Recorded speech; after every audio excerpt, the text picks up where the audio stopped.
Welcome back. இன்னைக்கு நம்ம healthy meals தமிழில் பார்க்க போகிறது ரொம்பவே சிம்பிளாகவும் அதே சமயம் ரொம்பவே ஹெல்த்தியாகவும் செய்யக்கூடிய ஒரு பிரேக்ஃபாஸ்ட் ரெசிபிங்க. புட்டு நம்ம எப்போவுமே வீட்டில் செய்கிறது தான் இல்லைங்களா. இந்த புட்டு நம்ம பிரேக்ஃபாஸ்ட்டுக்கு சாதாரணமாக சக்கரை தொட்டோ இல்லை நெய் சேர்த்தியோ சாப்பிடுவோம், இல்லை கடலை குழம்பு, உருளைக்கிழங்கு ஸ்டியூ அந்த மாதிரி ஏதாவது வச்சு தான் நம்ம சாப்பிடுவோம் இல்லைங்களா. இன்றைக்கி நம்ம முட்டை காம்பினேஷனோட மசாலா முட்டை புட்டு எப்படி செய்யலாம் தாங்க இன்றைக்கி நான் உங்களுக்கு இந்த வீடியோவில் செஞ்சு காமிக்க போகிறேன். ஸோ வீடியோவை ஸ்கிப் பண்ணாமல் எண்டு வரைக்கும் ஃபுல்லாக பாருங்கள். அதே போல் இந்த வீடியோ உங்களுக்கு பிடிச்சிருந்தது அப்படின்னா மறக்காமல் நம்ம வீடியோக்கு ஒரு லைக் கொடுத்து உங்கள் ஃப்ரெண்ட்ஸ் அண்ட் ஃபேமிலிக்கும் நம்ம வீடியோவை ஷேர் பண்ணி விடுங்க. அதே போல் நீங்கள் இது வரைக்கும் நம்ம வீடியோவை சப்ஸ்கிரைப் பண்ணாமல் பார்க்குறதா இருந்தாலோ இல்லை நம்ம சேனலுக்கு நீங்கள் புதுசாக இருந்தாலோ ப்ளீஸ் கீழே இருக்கிற சப்ஸ்கிரைப் பட்டனை கிளிக் பண்ணி சப்போர்ட் பண்ணுங்கள். கூடவே இருக்கிற பெல் பட்டனும் ப்ரெஸ் பண்ணி ஆல்ட்ரு ஆப்ஷனும் செலக்ட் பண்ணிக்கோங்க. அப்போ தான் நம்ம சேனலில் வர அப்கமிங் வீடியோஸ் உங்களுக்கு உடனே நோட்டிஃபிகேஷனில் வரும். இப்போ நம்ம ரொம்பவே ஹெல்த்தியான மசாலா முட்டை புட்டு எப்படி செய்யலான்னு பார்க்கலாங்க. ஃபஸ்ட்டு புட்டு மாவு ரெடி பண்ணி வச்சிடலாங்க. அதுக்காக ஒரு பவுலில் 250 ml பிடிக்கக்கூடிய இந்த கப்பில் 2 கப்பு புட்டு மாவு எடுத்துருக்கேங்க. இதில் புட்டு மாவுக்கு தேவையான உப்பு ஒரு அரை ஸ்பூன் அளவுக்கும் சேர்த்து நல்லா கையை வச்சு இதே போல் மிக்ஸ் பண்ணி விட்டுடலாம். நல்லா உப்பு மாவில் மிக்ஸ் பண்ணி விட்ட பிறகு ஒரு அரை கப் அளவுக்கு தண்ணி நான் எடுத்துருக்கேங்க. அந்த தண்ணியை நான் ஃபுல்லாகவே ஒட்டுக்காவே ஊற்றிட போகிறது கிடையாது. இதே போல் கொஞ்சம் கொஞ்சமாக கையில் எடுத்து தெளித்து விட்டு தாங்க நம்ம எப்போவுமே புட்டு மாவுக்கு மாவு ரெடி பண்ணணும்.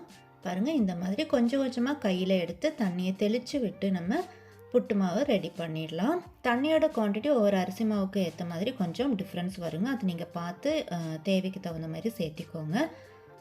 புட்டு மாவோட கன்சிஸ்டன்சி எந்த மாதிரி இருக்கணும்னு நான் உங்களுக்கு காமிக்கிறேன் பாருங்கள். நம்ம நல்லா இந்த மாதிரி கையை வச்சு குழைச்ச பிறகு கையில் எடுத்து நம்ம ப்ரெஸ் பண்ணும்போது நல்லா ப்ரெஸ் ஆகி பாருங்கள், இந்த மாதிரி நல்லா ப்ரெஸ் ஆகி நம்ம தூக்கி கீழே போட்டால் கூட அது உடையாமல் இருக்கணும். இதை எடுத்து கையை வச்சு ப்ரெஸ் பண்ணும்போது நல்லா சாஃப்டாக உதிரியாக விழணுங்க. அப்போ தான் நம்மளோட புட்டும் நல்லா ஸ்பாஞ்ச் மாதிரி நல்லா சாஃப்டாக இருக்கும். இது ஒரு 15 நிமிஷத்துக்கு மூடி போட்டு செட் பண்ணிக்கலாங்க. இந்த டைமில் மசாலா, அதாவது முட்டை மசாலாவுக்கு தேவையான மசாலா நம்ம ப்ரிப்பேர் பண்ணிக்கலாம். அதுக்காக ஸ்டவ்வில் ஒரு கடாய் வச்சு 1 டேபிள் ஸ்பூன் ஆயில் ஊற்றி ஆயில் லைட்டாக சூடாகி வரும்போது 250 கிராம் பெரிய வெங்காயம் இதே போல் நல்லா ஸ்லைஸாக கட் பண்ணி எடுத்து வச்சுருக்காங்க. வெங்காயம் மேக்ஸிமம் நல்லா ஸ்லைஸாக கட் பண்ணி எடுத்துக்கோங்க. அப்போ தான் மசாலாவுக்கு முட்டை மசாலாவுக்கு நல்லாயிருக்கும். வெங்காயம் நல்லா வதங்கி வர்றதுக்காக அரை ஸ்பூன் உப்பு நான் போட்டிருக்கேங்க. உப்பு உங்கள் டேஸ்ட்டுக்கு தகுந்த மாதிரி நீங்கள் கூட்டியோ குறைச்சோ போட்டுக்கலாம். உப்பு போட்டு வதக்கும் போது வெங்காயம் மேக்ஸிமம் நல்லா வதங்கி வரும், அதே போல் சீக்கிரமாகவும் வதங்கி வருங்க. அதுக்காக தான் நம்ம உப்பு போட்டு வதக்கிக்கிறோம். வெங்காயம் ஓரளவுக்கு வதங்கி வந்த பிறகு இஞ்சி பூண்டு நல்லா இதே போல் தட்டி போட்டிருக்கேங்க. நான் பேஸ்ட்டாக போடல, நல்லா கல்லில் வச்சு தட்டி தாங்க நான் போட்டிருக்கேன். 1 ஸ்பூன் அளவுக்கு போட்டிருக்கேன். அதையும் போட்டு நல்லா அதோட பச்சை ஸ்மெல் போகிற வரைக்கும் வதக்கி எடுத்துக்கலாங்க.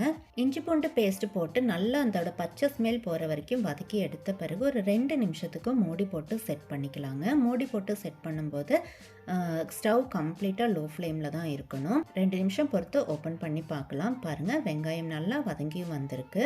இப்போ இதில் கொஞ்சமாக கருவேப்பிலை இதே போல் கட் பண்ணி போட்டுக்கலாங்க. கருவேப்பிலை எப்போவுமே நம்ம முழுசாக போடுறதை விட இந்த மாதிரி சின்ன சின்னதாக நறுக்கி போட்டோம் அப்படின்னாக்கா அதோட ஃப்ளேவர் இன்னும் ரொம்பவே நல்லாயிருக்கும். நம்ம குழம்புக்கு இல்லை பொரியலுக்கு எதுவாக இருந்தாலுமே கருவேப்பிலையை இந்த மாதிரி கட் பண்ணி போடும்போது தாங்க அதோட ஃப்ளேவர் நல்லாயிருக்கும். இப்போ இதில் ஒரு பெரிய சைஸ் தக்காளியும் போட்டிருக்கேங்க. நல்லா ஸ்லைஸாக கட் பண்ணி போட்டிருக்கேன். அதையும் போட்டு நல்லா வதக்கி எடுத்துக்கலாம். அதே போல் இந்த மசாலா முட்டைப்புட்டோட ரெசிபி மாதிரியே வேறொரு முட்டைப்புட்டோட ரெசிபி கூட நான் ஏற்கனவே நம்ம வீடியோவில் அப்லோட் பண்ணியிருக்கேங்க. அதோட லிங்க்கு கூட நான் உங்களுக்கு டிஸ்கிரிப்ஷனில் தந்துடுறேன். தேவைப்படுறவங்க அந்த லிங்க்கை கிளிக் பண்ணி பார்த்துக்கோங்க. இப்போ நம்ம வெங்காயம் தக்காளியெல்லாம் ஓரளவுக்கு வதங்கி வந்திருக்குங்க. இப்போ மூடி போட்டு 2 நிமிஷத்துக்கு செட் பண்ணிக்கலாம். ஸ்டவ் கம்ப்ளீட்டாக லோ ஃப்ளேமில் இருக்கட்டும். 2 நிமிஷம் பொறுத்து ஓப்பன் பண்ணி பார்க்கலாங்க. பாருங்கள், நல்லா வெங்காயம் தக்காளி இஞ்சி பூண்டு விழுது இதெல்லாமே பச்சை ஸ்மெல் போகி நல்லா மேக்ஸிமம் வதங்கி வந்திருக்குங்க. மசாலா முட்டைப்புட்டுக்கு இந்த அளவுக்கு வெங்காயம் தக்காளி எல்லாம் நல்லா மேக்ஸிமம் வதங்கி வந்திருக்கணுங்க. இப்போ இதில் தேவையான மசாலா எல்லாம் ஆட் பண்ணிக்கலாம். 1/4 ஸ்பூன் மஞ்சத்தூள், அரை ஸ்பூன் மிளகாத்தூள், நார்மல் மிளகாத்தூள் தாங்க நான் இங்கே போட்டிருக்கேன், அரை ஸ்பூன் மிளகுத்தூள், அரை ஸ்பூன் மல்லித்தூள். இவ்வளோ தாங்க நம்மளோட மசாலா முட்டைப்புட்டுக்கு தேவையான மசாலாலாம் நம்ம ஆட் பண்ணியாச்சு. இப்போ இந்த மசாலாவோட பச்சை ஸ்மெல் போகிற வரைக்கும் நல்லா இதே போல் மிக்ஸ் பண்ணி விட்டுக்கலாம். இந்த அளவுக்கு நல்லா வதங்கி வந்திருக்கணுங்க. அப்போ தான் மசாலா நல்லாயிருக்கும். இதில் நம்ம தண்ணியெல்லாம் ஆட் பண்ண போகிறது கிடையாதுங்க. ஜஸ்ட் இந்த அளவுக்கு தான் நம்மளோட கன்சிஸ்டன்சி இருக்கும். இப்போ இதை நம்ம போட்டிருக்கிற மசாலாவோட பச்சை ஸ்மெல் போகிற வரைக்கும் ஒரு 2 நிமிஷத்துக்கு மூடி போட்டு செட் பண்ணிக்கலாம். 2 நிமிஷம் பொறுத்து ஓப்பன் பண்ணி பார்க்கலாங்க. பாருங்கள், நம்மளோட மசாலாவோட பச்சை ஸ்மெல்லாம் போய் நல்லா அருமையான A1 ஃப்ளேவர் வந்திருக்குங்க.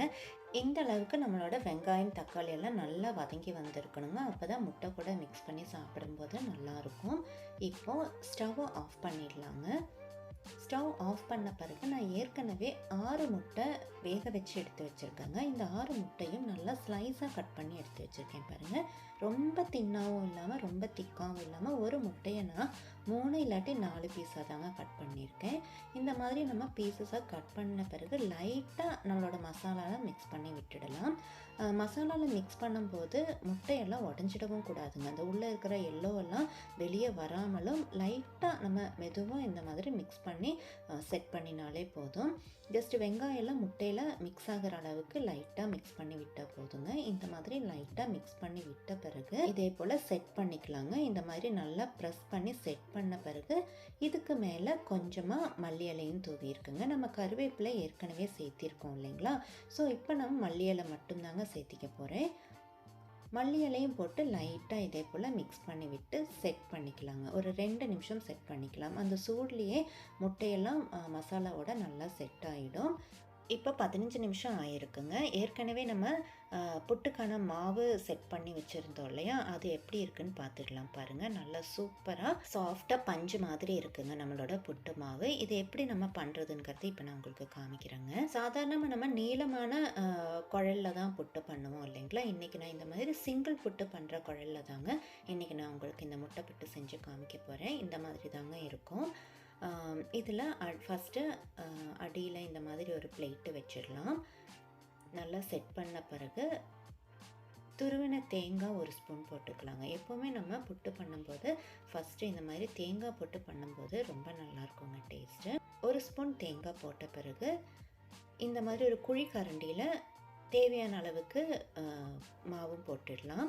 நான் இங்கே ஒரு கரண்டி மாவு தாங்க எக்ஸாக்டாக போட்டிருக்கேன். இதில் நம்ம ஏற்கனவே ரெடி பண்ணி வச்சுருக்கிற மசாலா, முட்டை மசாலா நம்ம இதில் போட்டுடலாம். அதுவும் நம்ம தேவைக்கு தகுந்த மாதிரி போட்டுக்கலாங்க. அதில் எவ்வளோ வைக்க முடியுமோ அந்த அளவுக்கு வச்சுக்கலாம். வெங்காயமும் முட்டையும் சேர்த்து இந்த மாதிரி ஸ்ப்ரெட் பண்ணி விட்டுடலாம். பட் ஸ்ப்ரெட் பண்ணும்போது ஒரு விஷயம் கவனிக்கணுங்க, நம்ம ப்ரெஸ் பண்ணிடக்கூடாது. முட்டையெல்லாம் வச்ச பிறகு நம்ம மாவை ப்ரெஸ் பண்ணிடக்கூடாது. ஜஸ்ட் ஸ்ப்ரெட் பண்ணி மட்டும்தாங்க விடணும். இந்த மாதிரி ஸ்ப்ரெட் பண்ணி விட்ட பிறகு மறுபடியும் அதுக்கு மேலே இதே போல் புட்டு மாவை ஸ்ப்ரெட் பண்ணி விட்டுடலாம். எப்போவுமே நம்ம முட்டையும் ஆகட்டும் மாவாகட்டும் ப்ரெஸ் பண்ணி விட்டுடக்கூடாதுங்க. ஜஸ்ட் இந்த மாதிரி தட்டி விட்டு தான் லெவல் பண்ணணும். கடைசியாக அதுக்கு மேலேயும் நம்ம இந்த மாதிரி ஒரு 1லிருந்து 2 ஸ்பூன் துருவின தேங்காவும் போட்டுக்கலாங்க. இவ்வளோதாங்க நம்ம முட்டை புட்டுக்கான ப்ரிப்பரேஷன்ஸ் முடிஞ்சது. இதை இப்போ நம்ம எப்படி ஸ்டீம் பண்ணுறதுன்னு காமிக்கிறேங்க. நான் ஏற்கனவே உங்களுக்கு அடியில் ஒரு ஹோல் காமிச்சேன் இல்லைங்களா, அந்த ஹோல் எதுக்குன்னு இப்போ நான் உங்களுக்கு சொல்கிறேன்.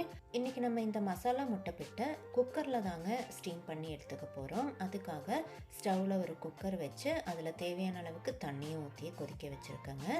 இப்போ குக்கரோட மூடியில் வாஷர் இருக்கணும், ஆனால் விசில் போட வேண்டாங்க. விசில் போடுற அந்த பார்ட்டில் தான் நம்ம ப்ரிப்பேர் பண்ணி வச்சுருக்கிற இந்த புட்டு மேக்கரை நம்ம இதில் செட் பண்ணிக்க போகிறோம். இந்த மாதிரி செட் பண்ண பிறகு மூடி போட்டு வச்சிடலாங்க. ஸ்டவ்வை லோ ஃப்ளேமில் வச்சு ஒரு 5லிருந்து 7 நிமிஷம் போதுங்க. மேக்ஸிமம் 5 நிமிஷத்துலேயே நமக்கு புட்டு நல்லா குக் ஆகி வந்துடும். 5 நிமிஷம் தாங்க ஆகிருக்கு. நான் இப்போ ஓப்பன் பண்ணி காமிக்கிறேன் பாருங்கள். உங்களுக்கு நல்லா புட்டு ஸ்டீம் ஆகி வந்திருக்குங்க. இதை நான் எடுத்து உங்களுக்கு ஒரு சர்விங் பிளேட்டில் போட்டு காமிக்கிறேன் எந்த அளவுக்கு முட்டை புட்டு நல்லா சூப்பராக வந்திருக்குன்னு. நல்லா இந்த மாதிரி தட்டி விட்டு லைட்டாக எடுத்தாலே போதுங்க. சூப்பரான அருமையான நம்மளோட முட்டை புட்டிங்க A1 ரெடி பண்ணியாச்சுங்க. டேஸ்ட்டும் அதே போல் A1 இருக்குங்க. நீங்கள் ஒரு தடவை இந்த மாதிரி முட்டை புட்டு செஞ்சீங்க அப்படின்னாக்கா மறுபடியும் உங்கள் வீட்டில் இந்த மாதிரி முட்டை புட்டு வேணும்னு தாங்க டிமாண்ட் இருக்கும். அந்த அளவுக்கு அருமையான டேஸ்ட்டுங்க. அதே சமயம் இதோட ப்ரிப்பரேஷன் டைமும் ரொம்பவே கம்மி தான். பட் டேஸ்ட்டும் A1 இருக்கும். ஹெல்த்தியான ஒரு பிரேக்ஃபாஸ்ட்டும் நம்ம ஃபேமிலிக்கு நம்ம செஞ்சு கொடுத்தோங்கிற சாட்டிஸ்ஃபேக்ஷனும் நமக்கு இருக்கும். ஸோ இந்த மசாலா முட்டைப்பிட்டு ரெசிபி உங்களுக்கு பிடிச்சிருந்தது அப்படின்னா இப்போவே நம்ம வீடியோக்கு ஒரு லைக் கொடுத்து உங்கள் ஃப்ரெண்ட்ஸ் அண்ட் ஃபேமிலிக்கும் நம்ம வீடியோவை ஷேர் பண்ணி ஹெல்ப் பண்ணுங்கள். அதே போல் நீங்களும் உங்கள் வீட்டில் ஒரு தடவையாவது இந்த மசாலா முட்டைப்பிட்டு ட்ரை பண்ணி பார்த்துட்டு எப்படி இருந்ததுங்கிற கமெண்ட்டை நம்ம வீடியோக்கு கீழே மென்ஷன் பண்ணுங்கள். இதே போல் நல்ல ஒரு ரெசிபியோட அடுத்த வீடியோவில் பார்க்கலாங்க. தேங்க்யூ ஃபார் வாட்சிங்.